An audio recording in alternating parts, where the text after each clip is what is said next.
Well, noswaith dda, Iwa, good evening, and welcome to this session in conversation with Ciara Ni E, a poet, broadcaster, a performer in demand in places as far afield as New York, London, Brussels, Sweden, and of course all across her native island. She's currently writer in residence at the Dublin City University and an ambassador for the Irish Writers' Centre. She's also the founder and runner of Rhai, a monthly multilingual spoken word, open mic, poetry, music, storytelling and rap session. So welcome, Fáilte Ciara. We'll delve into some of those things in greater detail, but let's get the ball rolling with a poem, please. Okay, sure, straight in. Thank you for that wonderful introduction. And I'm going to start with the poem called Marog Anlan Toffee agus Scaloga, which translates sticky toffee pudding and chips. And I wrote this, I'm saying it now because it's just after being Pride Month, and I wrote this kind of off the back of, you develop these sound bites when you're trying to explain things to people. And one that I always came up with when people ask me, if you like men or you like women, how can you like both of them? And I came up with this metaphor that it's like someone who enjoys sticky toffee pudding, but they also enjoy chips. So, Llenyddiaeth rhai agus seo an dáin. Adul in lec le ceistena na monic in éisoch, ó rá héh an scála cinsiach. Dulvig mé naffer. Cuimhnig bharróg anlan toffee, agus scaloga, rá via ábhar ália. Marróg anlan toffee is far le dini oraha, scaloga, dini ella. Ó rugu mé, trumlach an ama, glacin an sail leis, gur scaloga marawa. Ach ó ish óg vrach mé dúl sa bharróg anlan toffee, cé gur héig mé nach í gná spéis na galini í. Is éasca tacht scaloga. Derhin fiú gur dachar éilú wehu. Tá siad chuile bhíoclár I ngach ein violin, café, bar, tach, chuile áit a héim, bín siad os mo chóir amach. Tá siad co-flúirseach sin gnéine mód lam hain steine ó scaloga, le brú a chur tacht bharóga. Ach éist, níl sé éasca. Go practicúil saolig gur tusa mise, ocrasert. Siúlan tú isteach duras na bíalana. Be jas, dá meach bharróg anlan toffee ann. Ach is beag an seans. Bhí cínta go dúirfar amach scaloga dochheachanta le chuile bhéile. Gal ag tacht astú, do húla leatha, de láb ag sína ina dro. Is mar sin, gan smína bheith. Brisin tú, do bhóid. Mar sin fectar mé a githe scaloga, agus captar nachhfuil wem ach scaloga. Ach santíim freisin, marróg anlan toffee, te ón ein, millish agus bug, agus leis sin mar spruch, teim, go dtí bíalana speisialta do bharróg anlan toffee. Agus tugtar bíoclór na scaloga dom. Farir I mochasa, ní aithníon cuir óg ella. Ach nar a cluis an ban in acalum mará, whoa, féach anlan na maróige sin. Tigum, go bhfuil mé I measc mo riní, ma ná a hiigi mo bhínta. Sin go dtí go dosíonn an bhean chéine ag cána scaloga, ní ísach sí ceann riamh, is ictor maróga I a bhfuil réalt ór aici. Nuair a adbhíam nach amhlaim a bhlas, is le áras a éachtar urim. Deirtar, níl blas be le scaloga. Barlam bás all ná láb a legan ceann acu. Dibh mé scaloga orhain, agus bíallah a cotha in aig mo thulla a bhí sé. Agus déint na fearna, bhí scaloga a gom dumathul hain, agus níl affail in éon chur. Well, I gás cín le affailín, ach tá muid fad trééis scaloga á istíthe. A chur affaile uring nar a dairig an chrín. Noch díam ma bhlas go ma cánta ach dar le daoine ortha is breig é. Darlum, gymíon an nasc awn idir an taobh nach gredan siad is a spéisian a bí a hain. No na spéisian a bí a advíon siad. Tá haar awn a bhuiin nach spéislo ach scalóga, ach fecha míad gomininic, a githe maróga. Tá haar awn a bhuiin gur spéislo maróg anlin taffy, ach ní dhéanann siad ein íireacht é all. Dúiltíonn siad do dhéiseanna ite go fiú, ará nach bhfuil ein ocras arthú ach gníomh a dhearbhíonn, seach is bríre, agus ní hééis sin iompar an duine bhfuil ein spéis aige millseoga ithe.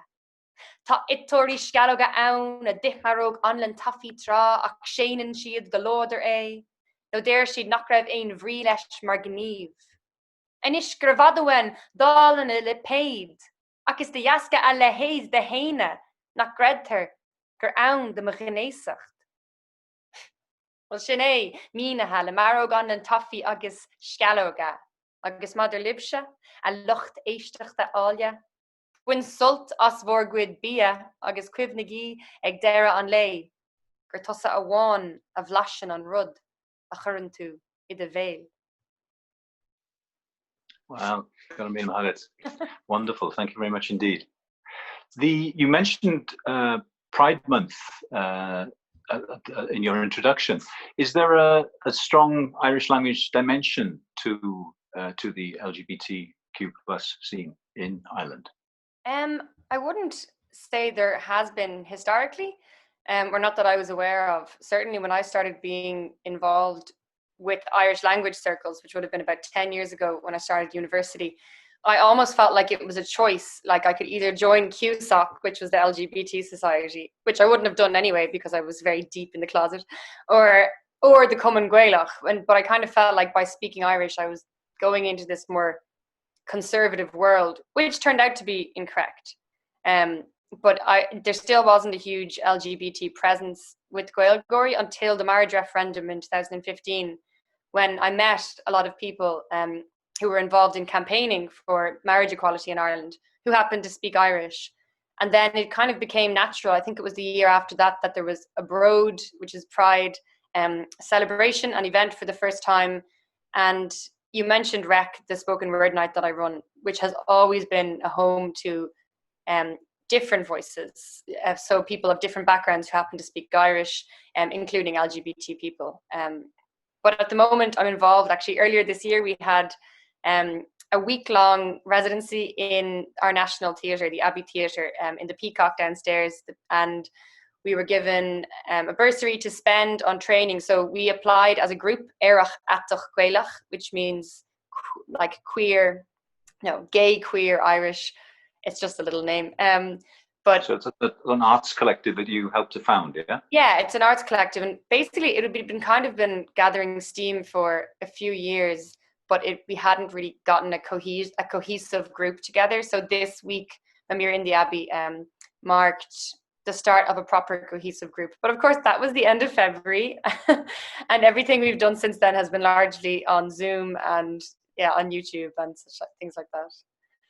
You also mentioned that you've been writer in residence. That's something that I would imagine has been similarly affected by having to deal with COVID, because you have no students in residence with which to connect with.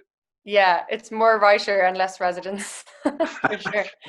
I was supposed to have an office in DCU, which was lovely, and I'm sure a lot of people who write freelance can understand that you spend so much time in cafes. I was beginning to feel like a snail, going around with your bag and your laptop. And I had this office for the year, and I was so excited to be interacting with the students and the other members of staff with Fiumtar and Scoil na Gaeilge in DCU. But that it's kind of, a lot of things aren't possible. Some things were possible. So I had some poetry videos I got poets to put online, and I recorded some lectures or like guest lectures for some of the lecturers, but it isn't what it was supposed to be.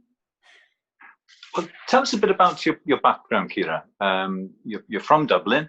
You're the only person, I think, in your immediate family who speaks Irish. Tell us about your route into the language. It's funny you should say that. Like, of course, I'm at home right now, and my mom, just before this, I was saying, I'm on a Zoom call, so don't come in. But she was coming in to ask me for help with Duolingo, and she's learning. Right. She's doing Irish on Duolingo. Oh, wonderful! which kind of shows a good idea of, nobody in my family speaks Irish, but it shows her attitude. She's very open to the language. So in Ireland, you have to learn Irish in school from the age of 4 until you do your final exams, unless you get some sort of an excuse not to study it, which seems to be easier to come by these days for some people. But most people study it, and if they don't want to put a lot of effort in, they can drop down a level. But it just depends on your teachers a lot of the time. And I didn't have particularly amazing teachers until I was about 12. I had teachers who just really showed me that Irish was a living language, which I'm really thankful for, because not a lot of students or people in Ireland get a chance to ever see that. They think of it as an institutional language or an official language or even a dead language, but it's far from it. So I was lucky that I was sent to the Gaeltacht. It's kind of like summer camps where you speak Irish the whole time.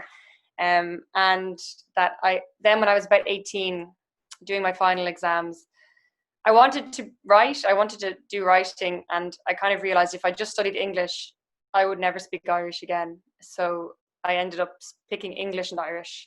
And then for the first time in my life, I actually became bilingual, and I actually had Irish in my social life outside of school. Yeah.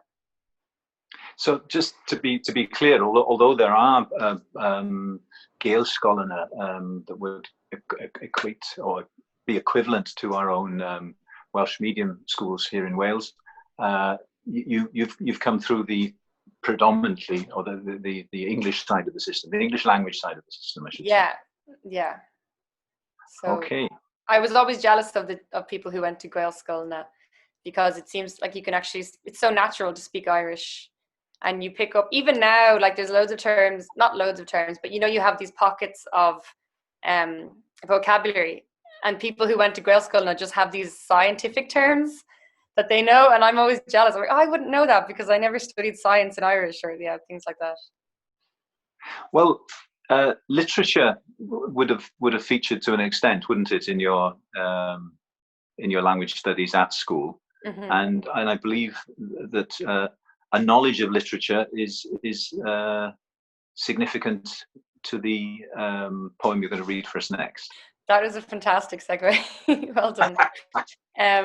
So this is called Sov Village by Seamus O'Neill, and it's a poem that would have been on the school curriculum in Ireland for many, many years. And I suppose because it's a short poem with a nice message, a lot of people, it's in the national memory, people know it.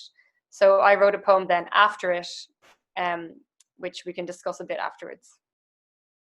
Sov Village. Vi sov village voschrin an durish, ach vuk me an curry on the madairig, mar smuinig me an law a ves an voschrin glan, agus an lav viog iri. And then my version is called Sharav Village.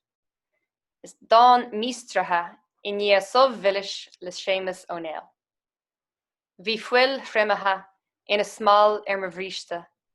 Ach vuk me an curry on the madairig, mar smuinig me le hahis, ke nach rev mavrishta glan, garev lav viog iri.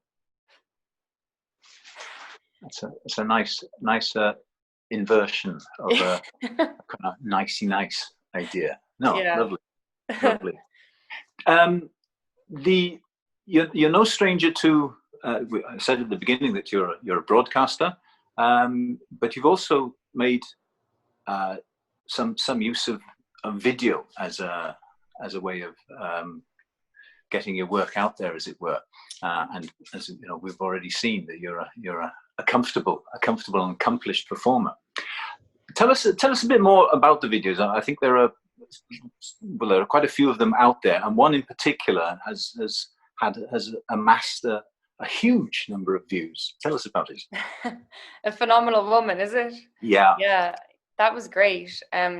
So I am a big fan of video. I think from when I started writing poetry, I began watching a lot of spoken word on YouTube and coming across artists from around the world that way. And that's why part of the reason that I set up Rec, because it's a spoken word night that's, welcomes Irish language, which didn't exist in my circles. But Yeah, that poem I wrote, Phenomenal Woman, was the commission for the LGFA, Ladies Gaelic Football Association. Obviously, the title is stolen from a much more famous poem, but it's really just a reference. And yeah, it's a bilingual piece written to celebrate women in sport. And it was crazy because I'm sure you know yourself, you write a poem and then you put it out into the world and you don't feel changed as a human. You just think, well, I wrote that and I can write other poems, and I have written other poems. And then one particular one picks up a lot of traction. So this poem, when it was released, it was kind of in conjunction, or the poem itself, or the program that it was going to be featured in, was sponsored by Lidl. The Ladies Gaelic Football Association is sponsored by that supermarket. And I don't know if it's because it was sponsored by them or just because it was a lot of people like GAA, but it really was spread wide. And I think 400,000 people watched it. And it was one of these amazing things where, every day then, like, people that I mentioned in the poem were tweeting it. So I mentioned that the boxer Katie Taylor and other sports heroes, and they were retweeting it. And then I ended up getting so many jobs. I ended up performing in Brussels. I was going to be on Trafalgar Square this year, performing it as part of the St. Patrick's Day Festival. So it's funny how some of your poems can really just take flight and take you with them sometimes. Well, I mean, those are absolutely phenomenal figures. I mean, they'd be phenomenal figures for a poem in any language. For people people here in Wales would die for those kind of figures. When we measure book sales in hundreds, maybe thousands, if you're lucky, in the Welsh language, and I would imagine they wouldn't be massively different over with you in Ireland. To have that kind of traction, that kind of penetration for one piece, I think is wonderful, and a great advert for the language as well. Tell us a bit more about Rec, and that there's a kind of whole ethos has developed around it, and it positions the Irish language and Irish language poetry in a particular way, doesn't it?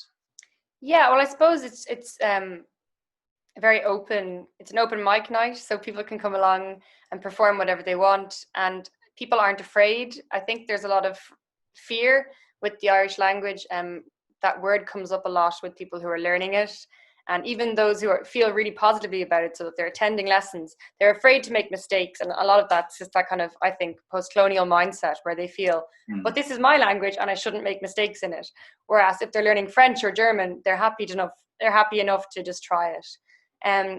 So I kind of felt that there were people writing in Irish who weren't, I don't know what traditionally people might think of as poets, or they might not be professional poets, or they might just want to try something new, and there wasn't really space for that kind of experimentation.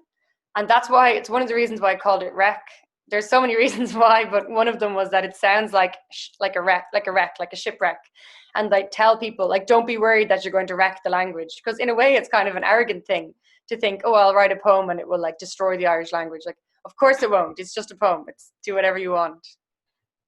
Well, indeed, and recently you've been collaborating with the Stamp from over here in Wales. Yeah. Tell us a bit more about that. I think that was one of the last events that I did before the lockdown, was in the Wales Dome in Dublin, with some Welsh poets, and yeah, it was a wonderful night.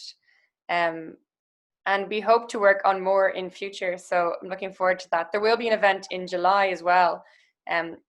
It's all based around the external gaze, and we'll have poets from Scotland and from Wales and from Ireland working together online to create something special. Okay. I should, of course, have mentioned that that's how we met, I suppose, not via the Stamp, but through an international collaboration that will see, well, in its current form, hasn't panned out as we originally anticipated, but rather than being able to tour around presenting our work together with Padraig McKee, we will be presenting videos. That will be the outcome of this particular project. Mm-hmm. You're working at present on your first collection, first collection of poems. up until now, it's all been about live performance, about film performance. Personally, I'm not too keen on the distinction page poet and stage poet. Have you found it an annoying label, or there is sometimes a hierarchy to it? The page poet is up here, the stage poet is down here. However, it does embody certain approaches and certain ways in which we put our work out there. Have you found it a useful label at all? I definitely would call myself, well, you know what happens, people call you something and then you call yourself that. So I'd say, oh, I'm a spoken word artist. And then I think, oh, well, should I have a book if what I do is called spoken word? Does that make sense even? And I do remember being in university when I was doing my master's, we gave some work to an external poet who read it and wrote back, and a note she had written with some of my work, which I'm not sure if she intended for me to read, was I see that Ciara is going in the direction of spoken word poetry. That's such a pity. And it showed me, oh right, so there's a clear value judgment on the difference between what's considered page and what's considered stage. But honestly, I love performing, so I suppose that's why I don't really mind. And I really like making videos. And I just feel like there's so many opportunities now with multimedia, like with the internet. There's so many opportunities to use sound and images, and I like that. So I don't really mind being called a spoken word poet, but I do mind it if people intend it as an insult. Yeah, well, embrace it and own it, and don't stop. Yeah. I remember being told at one point in my career, being described as, yes, he performs, as if it was some kind of dirty secret. Yes, we will try and beat it out of him. Anyway, I think that's okay. I think that's the thing. For a while, it made me feel a little bit at float or at sea, like, oh, who am I and what am I supposed to be doing? But then it just made me double down and say, well, actually, I know what I like. And like, there's loads of poetry I don't like. And I'm sure there's loads of poems who don't like my poetry, poets who don't like my poetry. So that's fine. Like, it's not, you don't have to like everything or do everything. And the truth of the matter is that they're not mutually exclusive positions. Something that works well in performance can also work well on the page. Mm-hmm. So, tell us a bit about how broadcasting, your interest in broadcasting, and you've presented a number of documentaries. How has that interacted with your poetry? Well, it's been great actually, because I've done the documentaries I've worked on. Some of them have given me an opportunity to write poetry. So just when we're sitting down and planning the documentary for the last one I worked on, which was called Sail Trí Gaeilge, A Life Through Irish.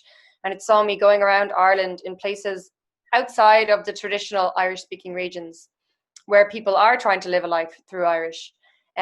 We kind of punctuated that with 4 different spoken word pieces or poems, also available to read on a page, that I wrote. And I do think, and then recently I worked on a television program, again, in aid of women's aid, domestic violence, which I was just presenting in between musicians performing. And when they came to me about the job, they said, well, we had you in mind. When they came to me saying they were going to apply for the program to be made, they said, we have you in mind and we'd like you to write a piece for it. So I like that my writing is attached to this idea of me as a presenter, and that it can be something that adds added value. And it's really interesting as well, because so many people say poetry's dead, and then other people say that the Irish language is dead. But both of those things are something that are actively adding value to me and making me get more work, I think, as a broadcaster than I might otherwise. So it's really interesting. You said intriguingly, as we were preparing for this, poetry makes me a better presenter. Well, I think so. I think maybe it helps you. Well, it gives me something different, I suppose, to someone else, first of all. But also, maybe actually because I'm a poet, I'm a better presenter. But people say, oh, I like the way you say your words, or your intonation, or the rhythms you pick up on. When you have to do those, what for some people, dreaded pieces to camera, when you're staring straight down the lens and you have to deliver this piece of text. I find them, I like them. So it's just natural to do things to camera, I think. Wonderful. Well, I think it's time for our last poem, sadly. Time is running away with us. So please tell us a little bit about the poem you're going to share with us now. Okay. Yeah, this is called Céim ar Chéim. So the television program I just mentioned, it was a concert in aid of domestic violence charity called Women's Aid. I was asked to write a spoken word piece, and it's interesting to share this because it's bilingual and it was kind of made to order. They told me to write a piece on spoken word, and then also to make it be not totally sad, just to give people hope. So I find it interesting to write within those kind of parameters and on a deadline. And when you know you're getting paid for the poem, like it's topsy-turvy to how other poems work. But I think it can lead to me creating things that I'm really happy with and actually proud of at the end of. So it's interesting how different processes can work. I know you use it occasionally, use it sparingly, but the if you like, the macaronic thing, the weaving of Irish and English together. Where exactly would you put that within your work? You know, is it important? Is it something you see yourself maybe doing more of or less of as you go forward? Honestly, it's funny because I think I always used to labor under this assumption that I had to behave as though I was a native speaker or as close to that as possible. And naturally you would try and do that by having, using the correct words and the correct grammar or pronunciation as much as you can. But then I kind of realized, actually maybe the fact that I do straddle the two worlds is something I can use to my advantage. And it's something people really enjoy, particularly because so many Irish people have this latent knowledge of the language and they love hearing it and they love understanding it. And the playing with like rhymes between the two languages or puns that kind of work bilingually is something that's really satisfying for people. But because I was always aspiring toward this, like, oh no, I'll have really rich Irish, I thought of this as kind of a cheap version. But now I'm kind of coming around to seeing it in a different light, and like, words are just words and it's just fun to play with language. So I might use more of it in the future. Wonderful. Well, let's hear Céim ar Chéim now. Okay. And thank you, Ciara. Diolch. Céim ar Chéim. Céim ar Chéim a dúirdigh sí I héin ón urlóir leis an chhuil a chlanna. Buinú stanga astí, an bhean sin sa scáthán, owl charachtar, I leabhar, subalchlór nó scanán, the woman who walked into doors. Stay at home is the motto of the moment. She's a lot on her shoulders. Dúlga sí puist, obair ille antí, na páistí a ceantsú má ligan siad gig. Trád a raibh, thug sé ara na hivadí. Inis is bhléascna ivicha a hiúlann sí. A glistening bracelet for the wrist that he shattered. Flowers in his fist. Lies to doctors. There's a pattern. Domestic violence strikes 1 in 4 women on this island. Women of all ages, in houses of all sizes. Tá rún dangan le fada aki, éilú ón bhréigean. Céim a héin, inis the scéal, a déir fógra radio lehi. Agus ina crí iste, tigan sí, inniu an lá. Tréis gach ulling sí, hánig sí slán. Tá sí có láidir le crown darach, agus fós a fás. Inniu an lá. I'm shean sí a gohan. Fragrian a driffor, conna sa tá tú a store. She's about to become the woman who walked out the door. Gwych. Diolch o galon I ti. Diolch yn fawr iawn I chdi am rannu dy gerddi hefo ni heno 'ma. Thank you so much, Ciara, for sharing your poems with us this evening. For anybody who's curious to hear more, your work is available if you follow the directions on the slide, which may be appearing over me now or will be appearing shortly afterwards. But once again, thank you very much. Gan mil mahagad, Ciara, and good night. Diolch.